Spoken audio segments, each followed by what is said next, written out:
Listen carefully. You ever seen a lion get ripped apart, bone by bone, while the whole jungle just sat back and watched?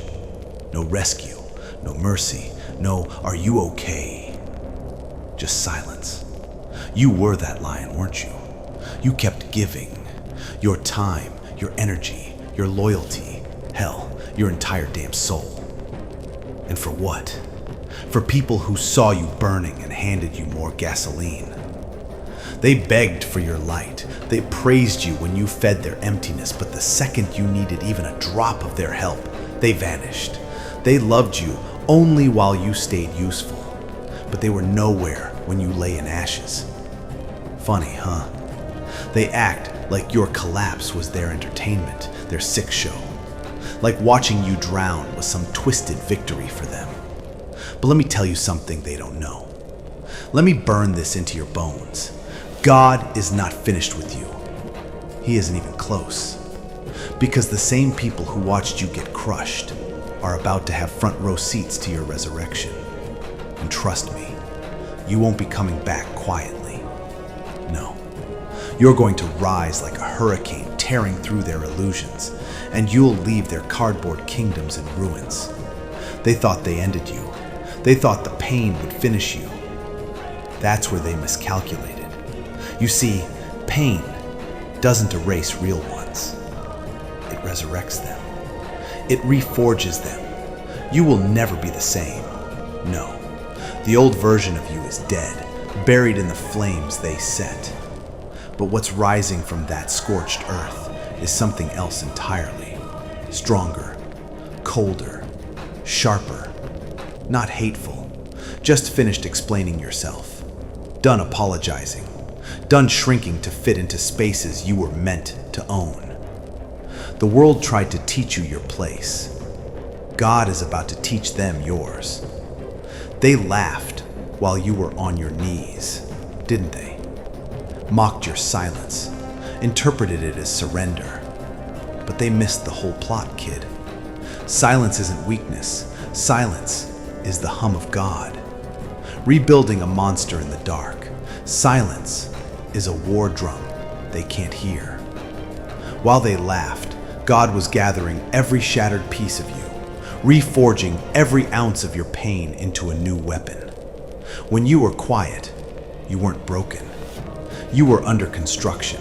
And now? Now the foundations have set. The walls are up. The new you is ready. The same voices that called you worthless, that tried to bury you in their lies, they're about to choke on the smoke of your comeback. God isn't hiding this miracle. He's setting the stage for it. The spotlight is yours. You are not being punished. You are being positioned. Remember that. Remember that. Every time they said you'd never make it back. Because God heard them. Every word, every rumor, every joke at your expense. They were mocking a soul protected by the Almighty Himself. And that never ends well. Some of them will wish they never opened their mouths. Because God's vengeance is quiet, but absolute. He will rebuild you. Right in front of the very people who tore you down. He'll make them witness every moment of your rebirth until their envy eats them alive. And when they reach for you again, thinking you're still soft, still desperate for crumbs of their respect, they'll realize you don't even breathe their air anymore. You don't need their approval. You don't need their understanding. You've outgrown their entire existence. You wanted revenge, didn't you? You wanted to smash them, humiliate them, spit on their broken dreams the way they spat on yours. That's fair. I get it. But hear me. Sometimes the best revenge is letting God handle what you couldn't. Because when you fight alone, you might win. When God fights for you, it's a damn massacre.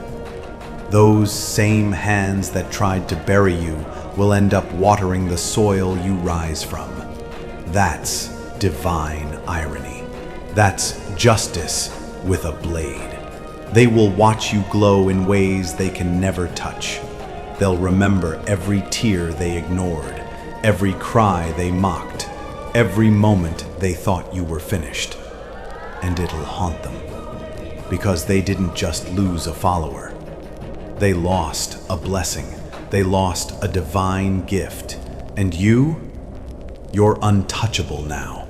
Because every scar is now your armor. Every heartbreak is a sharpened sword. Every betrayal is a lesson you carved into your mind like a war tattoo. Never again will you bow to cowards. Never again will you trade your light for their comfort. You were too loyal, too soft, too trusting before. That version of you is gone. The new you, ruthless in your peace, unshakable in your faith, unbothered by their opinions. And when they see you, they will feel it in their bones that they can never break you again. God is making sure of that. So let them watch. Let them stand there while God rebuilds you stone by stone, blessing by blessing, until the throne you were born for is back under your feet. And when you sit on it, don't look back. Let their regret rot them from the inside, because you're unstoppable now. You bled for this. You wept for this. You crawled through the fire and came out steel. No more explanations. No more proving. No more soft love for people who feed on your ruin. You loved them once, fine. But love does not make you blind anymore. You see clearly now. You see your purpose. You see your path. And you see God's hand, lifting you, rebuilding you, crowning you. They thought you'd break. They thought you'd stay down. They thought wrong.